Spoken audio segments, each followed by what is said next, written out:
Well, I told you I was going to finish these videos on Sunday, and we are on our way home from the farm. We had a long day at the farm today. We were there 5 hours. 5 hours. We had a ton of stuff to do, and the most uplifting thing of the day. Thank you, Addie. The most uplifting thing was Ava. Stop picking your nose. I'm not. I saw you. The most uplifting thing of the day was jogging globetrotting. So I've said many times in the videos leading up to this, obviously we had quite a scare with globetrotting earlier in the week. She ended up with a swollen leg. To me, before we had her under ultrasound, it really looked like an injury, and it was a terrifying feeling. It turned out there was an infection, a little bit of an infection in her leg. We've been treating her. It looks perfect today, so we jogged her today. She was great. That doesn't mean she'll qualify tomorrow. She won't be qualifying on Monday, but we'll try and get her in on Friday. So we'll start with the smaller stables.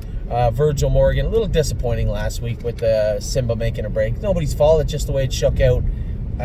Brett was in a tough spot, and Simba made a little break.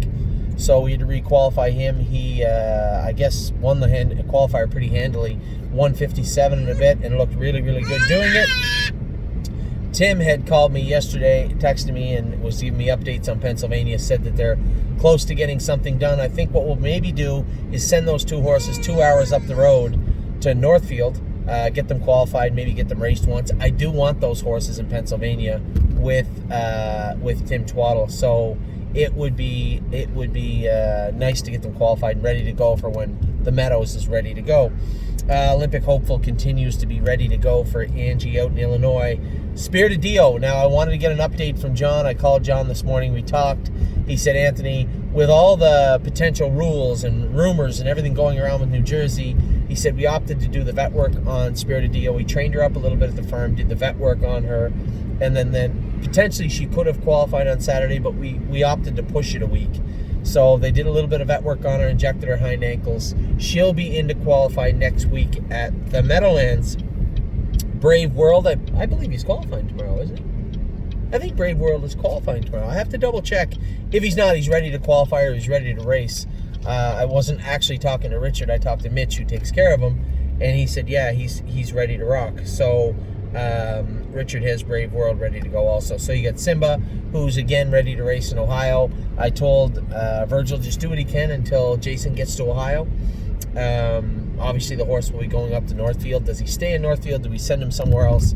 That's a discussion for the group. Mostly a decision to be made by me. We got to find out where the best spot is for Stonebridge Simba. It's been a tough year for him, but at the same time, it's been a tough year for everybody. So we'll try and get him back on track right away. He will race under Virgil this week again. Forged in Fire, I'll play it alone, as I said, pushing up towards Northfield for a qualifier and then a race this coming week and a half or so. That's the hope for them. Olympic Hopeful ready to go, and Brave World ready to go. Spirited Dio qualifying on Saturday. Those are the small stables. I'll be back in a minute to finish everything off with our four main stables, starting with Mario's Barn in just a minute.